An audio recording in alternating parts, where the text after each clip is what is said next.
Enjoy. The Pure and the Enlightened Savage by Miss June Babe.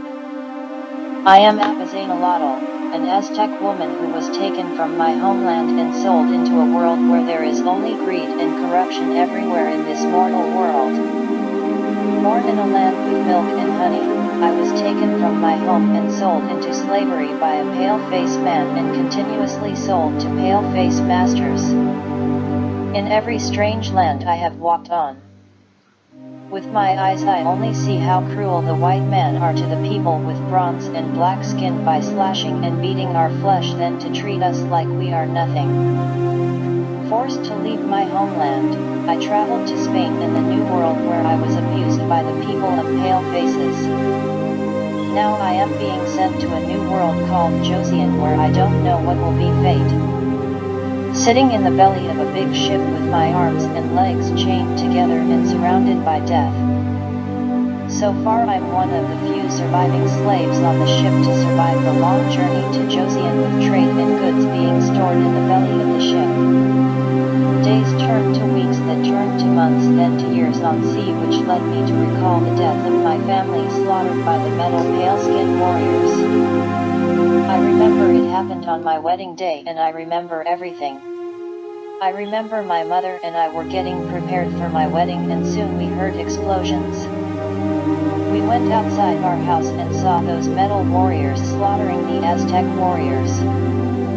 My father and my brothers joined the other men to fight the warriors, and my future husband took his mother, my mother, and I to safety outside the city.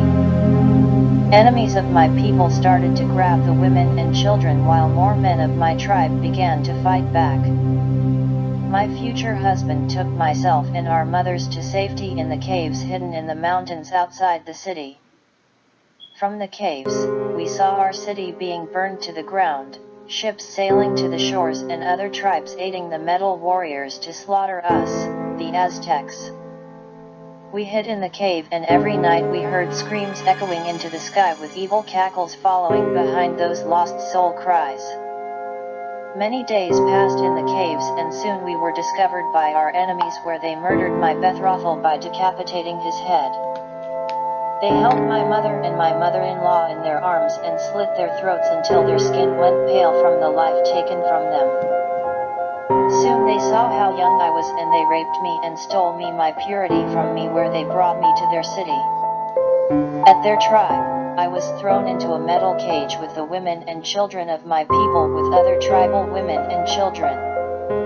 All we could do is watch them murder the brave men who fought to protect us.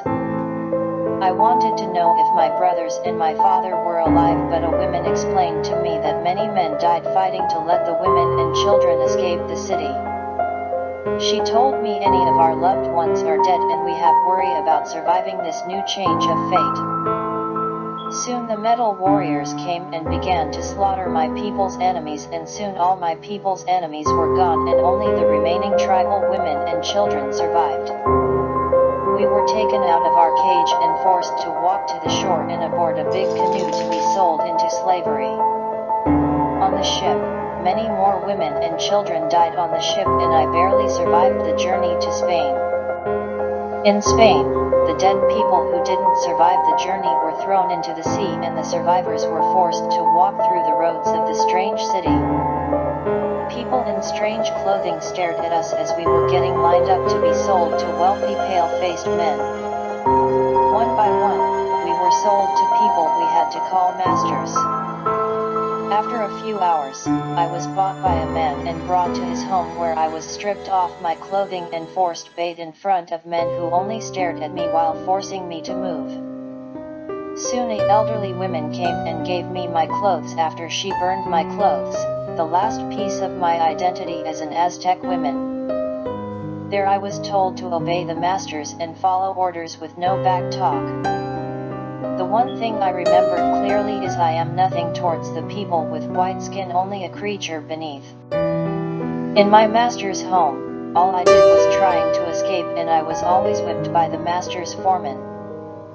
Every day I was whipped on my back and sent to sleep with the animals where soon I couldn't work because of the whipping.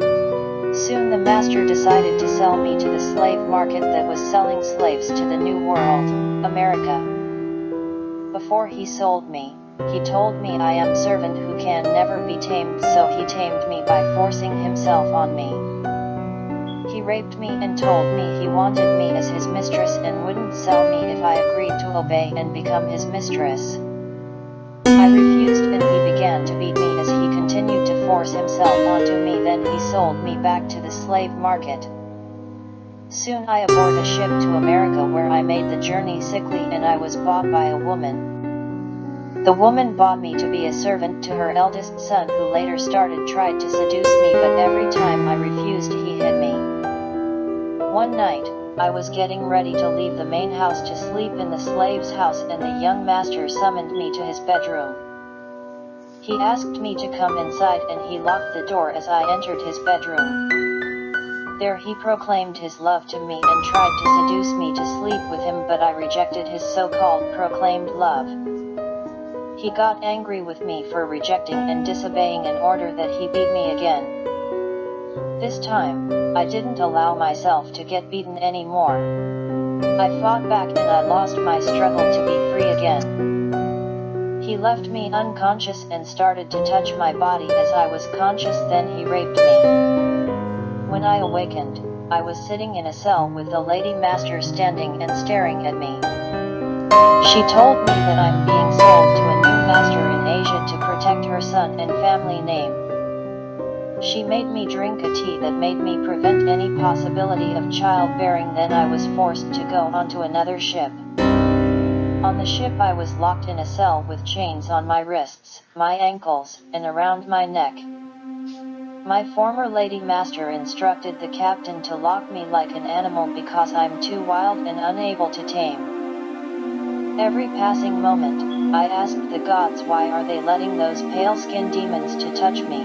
Why are they permitting a pale demon to touch this woman? But somehow I knew I will never know the answer and knew my people and everything that made me an Aztec woman is gone. I may be the last of my people in this world and my home is forever gone. Arriving in Joseon, I was taken off the ship and pulled by men in strange armor and forced to walk a long journey to the biggest house I have ever seen. Arriving at the big house, an elder strict woman took me to a bathing room where she told me in a strange language to bathe myself in hot water. I bathed myself and started to remember moments of white men touching me as they abused me. After bathing myself, more pale-skinned women brought me bright color robes with gold jewelry and strange trinkets on trays. Something didn't look right. I wasn't being given clothes for a servant but for a high-class lady. Soon another woman was brought to me and was able to speak the Westerner's tongue and introduced herself as my translator and teacher. She presented herself Malang and explained to me why I was brought her and what is my duty in the imperial palace. She explained I am a gift to the prince as his concubine from my previous master, who are merchants and supply chili peppers and rare gemstones to the palace. My last master wanted to give me as a gift to the crown prince to ensure trading rights with the powerful family. Malang said, the crown prince will be having his coronation in a month and I am a gift to him, which makes me his concubine. I was told it is important that I speak their tongue, literate with reading and writing and be involved in their culture. It was her duty to teach how to speak, read, and write their tongue and learn their ways, because I will be spending the rest of my life alone in the palace. Malang instructed my maidens to dress me in robes with the imperial royal seal, jewels embedded in the robes, and more jewels pinned into my hair. I wore their people shoes and they felt tight on my toes with their strange foot bags. They placed makeup on my face to make my copper skin to look lighter and to give me the status of a concubine. After many hours of getting dressed with their clothing, jewelry, and beauty, I was finally allowed to see the palace and see where my household will be in the imperial palace. Walking through the pathways of the palace, I looked around and saw beauty in this strange and new land. I saw servants looking at me with whispers amongst them, and saw Malang giving them stares as we walked by the servants. Now I am given power to no longer be treated as savage as the conquistadors gave to me. Malang showed me my new household, with a hallway leading to my bedroom, my closet, bathhouse, a house for plants, a courtyard, trees, and plants outside. I did find my new household to be very beautiful and strange, since there are things in my new household that I never seen before. In my bedroom, I saw the bed is a mat with pillows and blankets made of a beautiful fabric with beautiful embroidering. Malang allowed me to explore my household and left me alone in my bedroom. I looked through my bedroom and found myself a mirror where I saw my reflection, and I didn't see myself as an Aztec woman. I only saw the civilized savage, as the white people will call my people, and people with dark skin. Later in the evening, where my dinner was brought to me by my ladies, I saw their food and it reminded me of home. The food reminded me of home and it tasted delicious.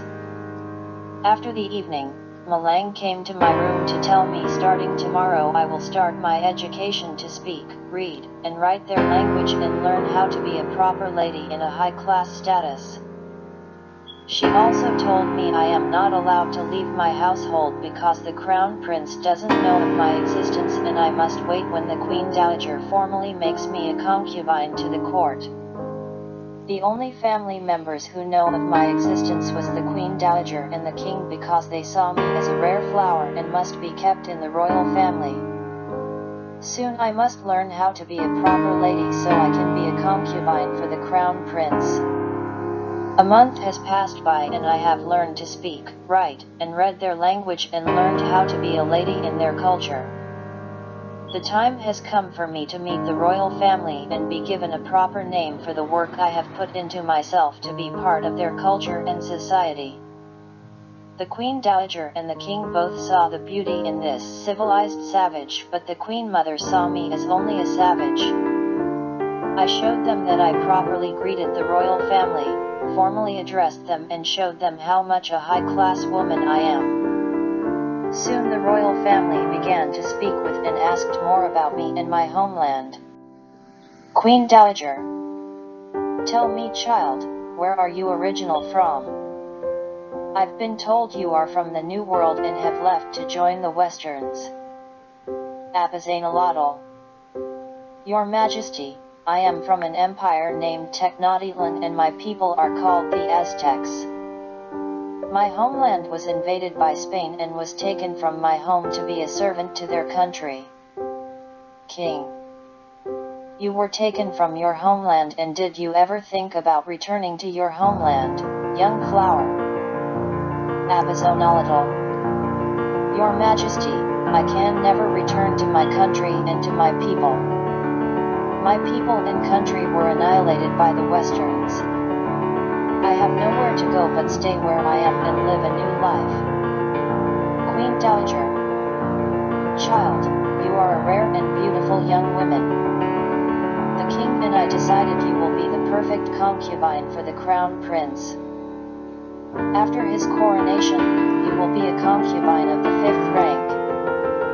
King, your duty as the concubine of the 5th rank will be to entertain a woman of the crown prince, especially produce a child for the crown prince. You will only be his woman and you can never marry or be a lover to any another man. Do you understand? Apazainalotl. Yes, your Majesty. I understand the fate of a concubine of the 5th rank. I will honor my duty and bring honor to the crown prince and your family name. Queen Dowager, now it is time we give a name of Josiane for your milestone of becoming a woman of this country and for this family. After a careful selection, I have decided to give you a name with a meaning and purpose. Yoon, lotus flower. Me, beautiful woman. Suk, pure of nature. Your name will be Yoon Mi Suk. King, I have have also prepared a name for this rare flower. I have found you a name that will bring you prosperity and a name that defines your rare beauty. Mishael, a beautiful kingdom. So young, eternal, beautiful, and prosperity. Mishael So Young is the name I have for you. What do you think, my queen? Queen Mother. I think the name Suk, pure of nature, so young, eternal, beautiful, and prosperity, will suit this wild flower. Especially her kind were one with nature, and it suits the savage she truly is under the robes of a concubine. King. Queen. This woman is a gift to the crown prince and will part of the royal family when she fulfills her duty. However, I do want to give you, rare flower, a name that makes you feel close to the identity of your homeland and how the royal values the rare flower. Abizaynalotl. Your Majesty, I appreciate the name the Queen Mother has given to this enlightened flower. I will abandon my birth and homeland name, Abizaynalotl, and I will now be called Suk So Young. Queen Dowager. It is decided, Your Majesty, our rare flower will be named and will be called Suk So Young. Queen Dowager. It is decided then, you are now called Suk So Young. I know you will bring honor to the royal family in this country. Don't be afraid, Your Majesty. Queen Mother. Yes, Your Majesty. Suk So Young speaks her very beautifully. On that day, I abandoned my Aztec name Abizaynalotl and changed my name to Suk So Young. Later that day, the Queen Dowager gave me permission to leave my pavilion to explore the city as a reward for inventing myself as the ideal concubine for the crown prince. I removed elaborate hairpins to a slightly more simple hairpins, then changed into a noble women's dress. As I was changing robes of a concubine to a noble lady to hide my status, I told my maidens that I was given a Joseon name. They now addressed me as Lady Suk and no longer addressed as my lady. A permission to explore the city outside the palace wall, I was instructed to have my most trusted lady to accompany me with a disguised male guard to accompany and join me. I met the trusted guard of the king, Kim Bok Hien, and I brought Lady Malang to accompany me. Bok Hien and Malang walked me to the servants' gate to avoid attention from the scholars, since concubines are not allowed to leave the palace. To hide my beauty, I wore a long jacket to hide my clothes and a hat with veil to hide my face. I walked around the city and went to the market where there is people selling produce, meat, fabrics, and so many supplies. It reminded me of a little of home as I saw people selling their goods to clients. I went inside a clothing boutique where the boutique was selling dresses, capes, jackets, jewelry, and hair accessories. I saw a hairpin that had a marigold flower, but I wasn't given any money to pay for the hairpin. Out of generosity, the Queen Dowager gave Malang a pouch of money for me to spend and enjoy my visit to the city. I bought the marigold hairpin and continued to enjoy my first visit in the city. Malang. Lady Suk, may I ask why did you want that specific hairpin? It looks too simply for you to wear in the palace, my lady. Lady Suk. Lady Malang, the flowers on the hairpin resembled a flower from my motherland. In my homeland it's called a marigold, and it's used to remember the family and friends who passed away to the afterlife. The hairpin reminds me that I will not be able to remember my family who left this mortal world. Bok Hien. Lady Suk, we should be going back to the palace. The sun is setting and you must be in your pavilion by nightfall. If we are late, the Queen Dowager will not permit you to leave the palace grounds anymore. Lady Suk. Yes, Bok Hien. Take us back to the palace quickly, the sun is starting to set. Bok Hien took Lady Malang and I back to the palace before nightfall, and I decided to give myself a bath after returning home.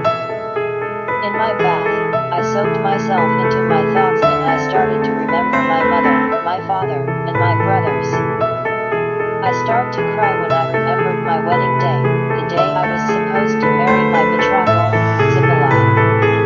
Zipporah was the son of a noble family, and I am the only daughter of a noble family. Our families wanted to unite our families to create a stronger political alliance with the Emperor of Technotica. I never met Zipporah, and I only heard of him through my father's words. He said Zipporah is a strong man and a great warrior who will keep me safe. On my wedding day, I only saw Zipporah walking in front of my house to bring tribute for my dowry. Then the city was invaded. As soon I started to sob my tears from my eyes, I drowned myself in the bathtub and jumped out of the water to stop the sobbing. Soon my maidens helped me get out of the bath and dressed me in my sleeping robes. The maidens dried my long hair, combed my hair and braided my hair as they were making my bed. As I tucked myself into bed and as I slept, I only dreamt of the pain I have been through since the day my home was destroyed and invaded by the Spanish. I dreamt and remembered the pain I went through to survive in Spain and in America. Then I dreamt the times men raped me and molested me. I couldn't nothing to defend and protect myself from men who touched me. In the middle of the night, I woke up scared with sweat soaking through my dress robes. I changed myself out of my sleeping robes and changed into a new and clean sleeping robes. I couldn't sleep and I decided to walk around in my garden and clear my mind from those dreams. As I was walking outside, I saw the stars shining above me and I saw the beautiful full moon. In the night's silence, I heard rustling in from the bushes and a man came out of the moon's light. A man approached me in a uniform and introduced himself as my assigned eunuch. For a eunuch, I thought he was very handsome to be a eunuch, and I was told that he will be serving me in secret, and if there's anything I need, I can command him. In that moment I commanded him to bring tea and a tonic to help me sleep through the night. The eunuch obeyed and left to go to the doctor for a tonic and the tea. I was left alone in my garden and I went inside my greenhouse to be surrounded by the flowers I grow in my spare time to remind me of home. Standing in the greenhouse, I looked at all the flowers, herbs, and plants in my surrounding, then felt my chest tightening and my throat tightening. My chest and throat tightening as I tried to breathe, I started to remember all my pain and trauma. I remembered every moment I was embarrassed and shamed from my virtue, and every pain I was forced to bear from the whipping to the beating. Soon, I saw only blurriness and heard people calling my name as I closed my eyes in a deep slumber. I opened my eyes and saw it was morning with the birds singing outside my windows. Malang was sitting next to me with a nurse and immediately had my breakfast waiting for me. I sat up and looked around to find the eunuch, but I didn't see him anywhere. Soon a nurse came to my room with the royal doctor, and the Queen Dowager followed him behind him. Lady Suk, Your Majesty, I'm honored to have you here, but you mustn't worry about me. I do not deserve your generosity for the trouble I'm causing for you, Your Majesty. Queen Dowager. Lady Suk, you are a priority for me, and it's part of your duty that you are healthy for the Crown Prince to bear his children. Let's hear what the doctor says about your health. Doctor. Your Majesty, Lady Suk is suffering from panic attacks and anxiety from possible traumatic experience. Last night, she had a panic attack in the greenhouse when a eunuch found her and brought me towards her. She will be taking tea and herbs to help her sleep peacefully. Lady Suk. Thank you, Doctor. However, who is the eunuch and by who commanded him to serve me? Do you know of this eunuch, Your Majesty? Queen Dowager. There isn't a eunuch assigned to you, and it won't happen until you're officially a concubine after the coronation of the Crown Prince. Lady Malang. Your Majesty, did the Crown Prince assign Lady Suk an eunuch? Maybe the Crown Prince made the orders to give her an eunuch. Queen Dowager. No, impossible. The crown prince doesn't know, and if he did he would have demanded to meet her immediately. I'll investigate who sent the eunuch. In the meantime rest Lady Sook. Lady Sook. Thank you for your generosity, Your Majesty. Queen Dowager. Lady Malang, make sure Lady Sook stays in bed for the rest of the day and must not leave her room until the doctor clears her or gives her permission to walk only in her garden. Lady Malang. Yes, Your Majesty. For the rest of the day, I stayed in my room and stayed in bed while sewing, practiced my writing and reading, and practiced my drawing in bed.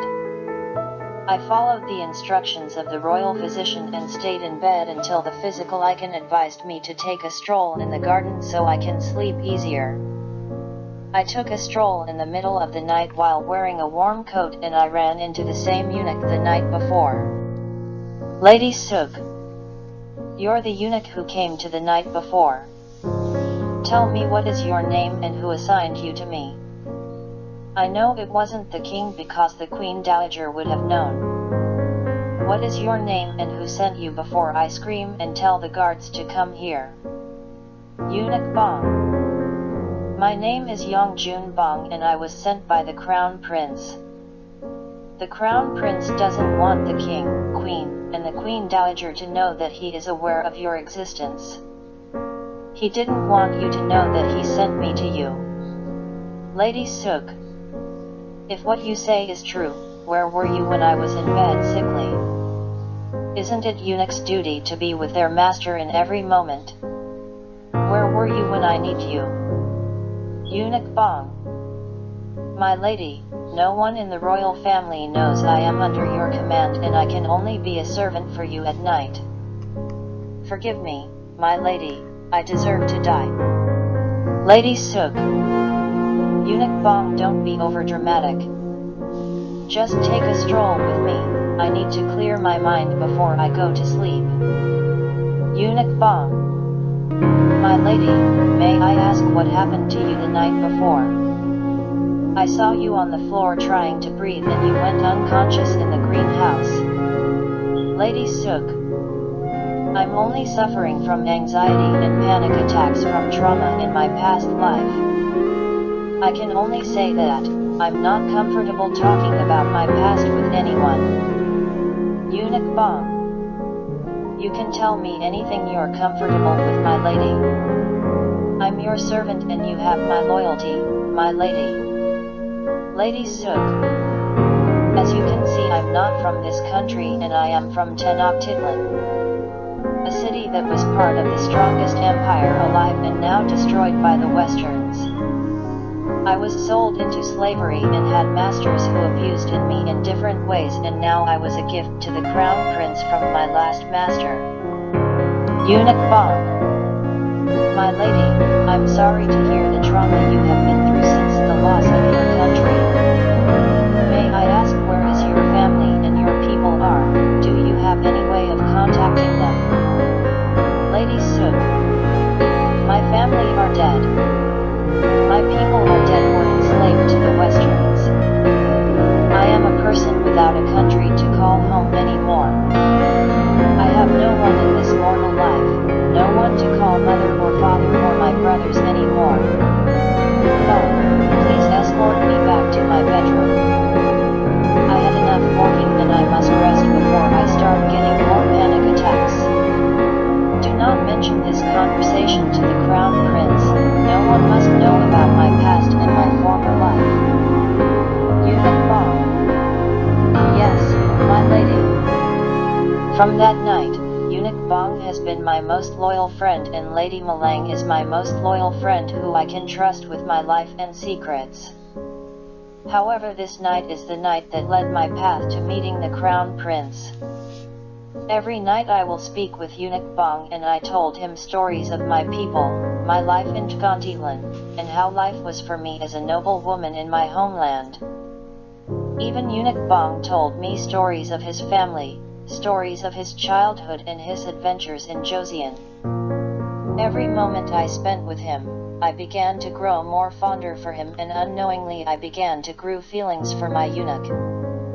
I know and understand, there can never be anything between the eunuch and concubine, or else we will both face death and treason. It has been months since I met the royal family, and the time has come for the crown prince's bride selection. The Queen Dowager has already made me the crown prince's concubine of the 5th rank, and will give me a higher position if I bear him a child before the crown princess. I only heard news from Eunuch Bong about news of the crown princess selection, and soon there will be a new queen who is related the Queen Mother's clan. The new crown princess was Kyung Hwa Young, and she was the perfect candidate to be the next queen with the crown prince. Soon it was time for me to meet the crown prince, where I must fulfill my duty and carry on his royal family bloodline. The night before my first meeting with the crown prince, I was sitting in the gazebo in my garden, and I was waiting for Eunuch Bong to join me while Malang can rest for the night. I waited, and soon he came to me, where he bowed towards me. On that night we had a very deep and meaningful conversation, where he asked me why I'm becoming a concubine for the crown prince when I'm not born from a high family. I thought about it, and soon I gave him an answer. Lady Suk, I rather become the crown prince's concubine because I have nothing to lose or fear anymore. I know when I become a concubine, I can never marry anyone, which I'm okay with that fate. I guess I'm okay with that fate because I know I won't be suffering the same anymore, and I can live more comfortably than a slave's life. Worrying about getting food and water, fearing the beating and whipping, and surviving the wraths life has brought onto me. Eunuch Bong, will you join me to be escorted to meet the crown prince in his pavilion? Eunuch Bong, I'm sorry my lady, but I cannot. When you meet the crown prince, you will no longer need me, and you will be angry with me. Lady Suk, why will I be angry at you for? I still need you because you are my only friend in the palace, and I can't trust everyone in the palace except for Malang. Please don't go, I still need you. Eunuch Bong, I'm sorry my lady, but tonight is the last time I will serve you as your eunuch. I will be serving in another area of the palace tomorrow morning, and I can't be coming here anymore.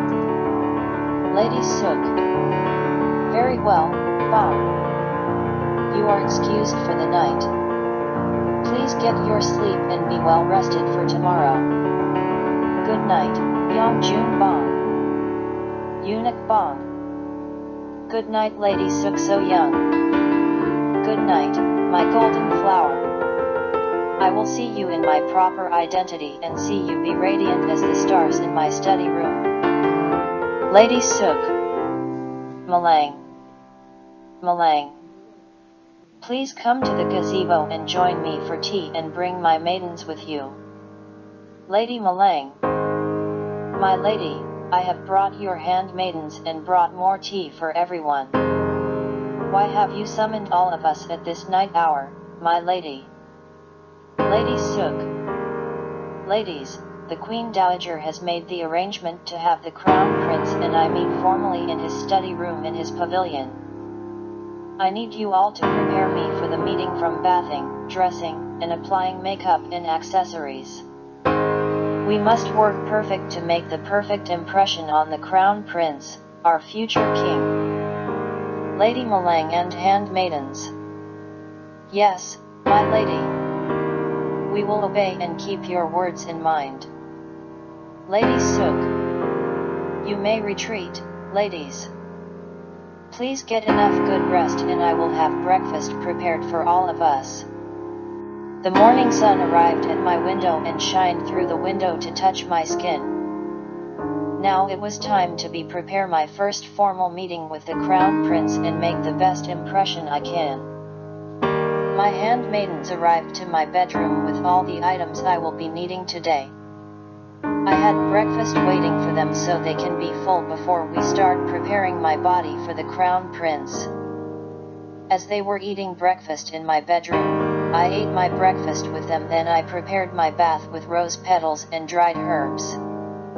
As I took my bath, I heard the handmaidens take dresses, shoes, jewelries, and accessories from my closet.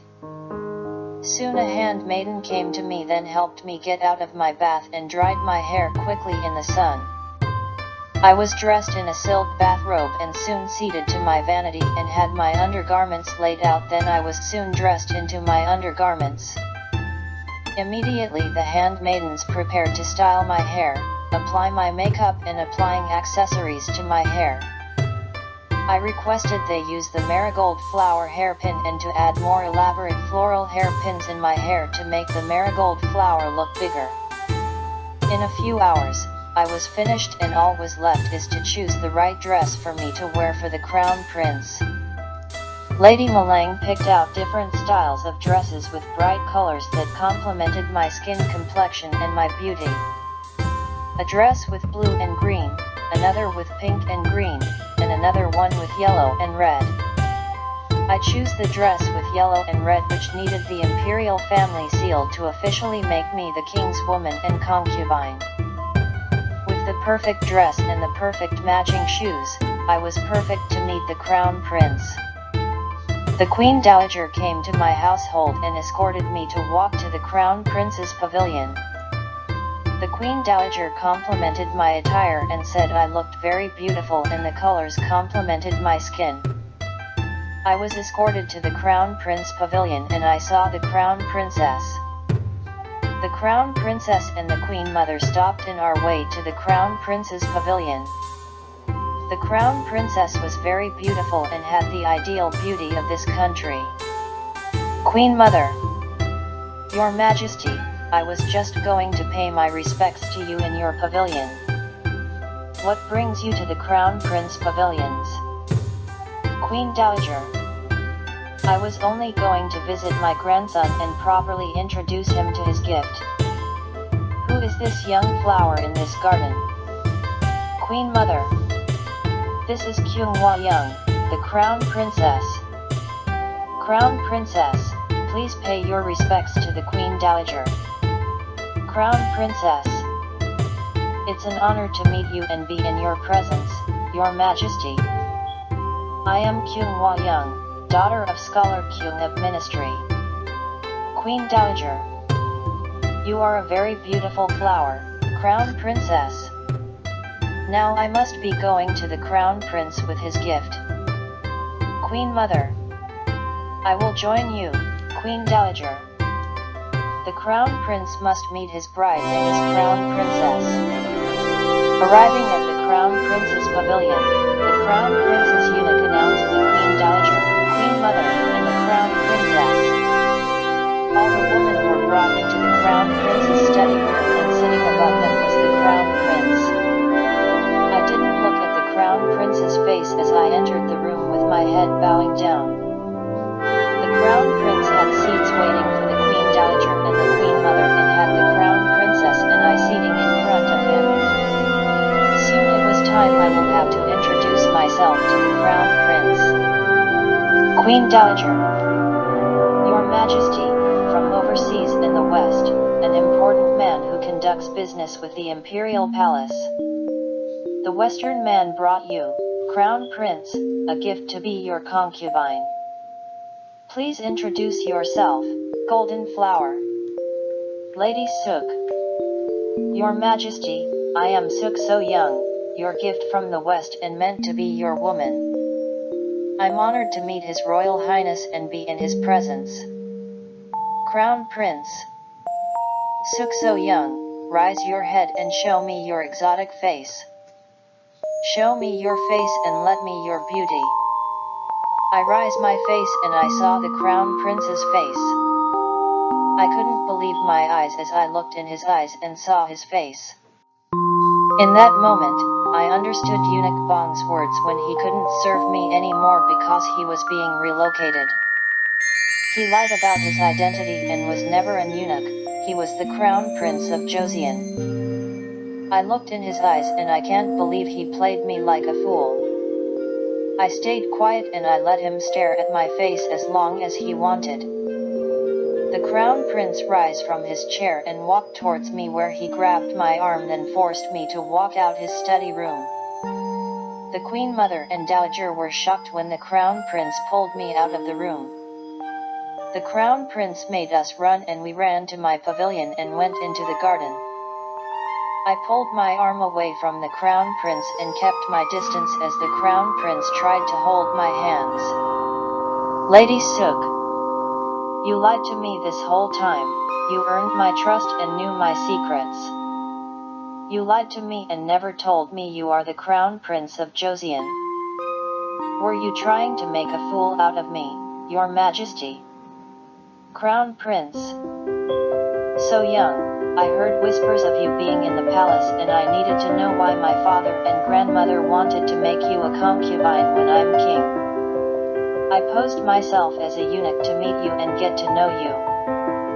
I didn't lie about anything, I always told you the truth and I was honest with you. Lady Sook, I can't believe a word coming from your mouth, your majesty. Your lies destroyed my trust for you as a friend. Please leave me alone, I am only your concubine and to serve you. Excuse me, your majesty, but I must return to my quarters. Crown Prince. No, you're not going anywhere. I need to clear the misunderstandings with you, so young. Please stay with me, Sook So Young. I'm asking as a friend. Lady Sook. Very well, your majesty. I will stay because you commanded me as the crown prince. Crown prince. Lady Sook, I'm sorry I lied to you. I didn't mean to hurt you by lying to you, my golden flower. Besides, I grew affection for you and I do care about you a lot. Do you feel the same? Lady Sook. Your Majesty, I forgive you for stupidity, mistakes and lying to me. I do care for His Majesty and I do have affections for His Majesty. Crown Prince. Kiss me, Sook So Young. Show me the affections you have for me, Sook So Young. Lady Sook. I cannot kiss His Majesty. His Majesty must preserve his virginity for his bride, which includes kisses. Forgive me, but I won't taint His Majesty's virginity. Crown Prince. Lady Sook, you won't be tainting my virginity by kissing me. You are my concubine and you are my woman by my royal command, my golden flower. Lady Sook. I'm not your woman yet, your Majesty. I still must be approved by your office. For now I can't be touching His Majesty, it's a crime for someone to touch His Majesty. Crown Prince. Well done, Lady Sook, you know my country's laws very well and the penalties for crimes. I wonder, do you know how to sing and dance to my country's melody? Lady Sook. If His Majesty allows me, I will dance to a song of his choosing and show you grace in my dance. The Crown Prince commanded Malang to bring a gaegeum to the gazebo, where the area was decorated with flowers from my greenhouse, and there were 2 seats waiting for the Crown Prince and I. Malang had the gaegeum waiting for the Crown Prince, where he began to play a beautiful song. I found a melody where I began to dance to the song with grace and beauty. Soon I grabbed a fan and began to dance as the music began to grow a faster pace. I danced for an hour and danced till nightfall, until the Crown Prince grew tired of playing music. Then I stopped dancing and posed in a graceful position. Soon I collapsed into the ground and my maidens helped me to take a seat next to the Crown Prince. The Crown Prince gave me water and food to eat, and while I ate, he looked at me differently as if he loved me as a person. Soon we both had a nice dinner together and spent the night talking until the Crown Prince eunuch reminded the Crown Prince that he needs to be resting. The Crown Prince and I parted ways for the night, and soon I couldn't stop thinking about the fun and excitement I had with the Crown Prince. As I was walking back to my bedroom, Malang saw a new look in my eyes and smiled at me while I looked at her confused. Lady Malang. My lady, are you falling in love with the crown prince? You have those love-struck glimmer in your eyes, my lady. Lady Suk. I don't know what you are talking about, Malang. I don't feel any romance for the crown prince. Either way, he would seduce me so I can bear his children. His love can only be for his future queen, not me. I'm still a savage, and a civilized man won't give his love to an enlightened savage. No one can love me when I'm not one of them. Lady Malang. My lady, don't say those hurtful things about yourself. One day, the crown prince will love you because you will be the mother of his children. Lady Suk. Enough of his nonsense. Prepare a bath for me with herbs and rose petals. I need a bath to be clean for bed.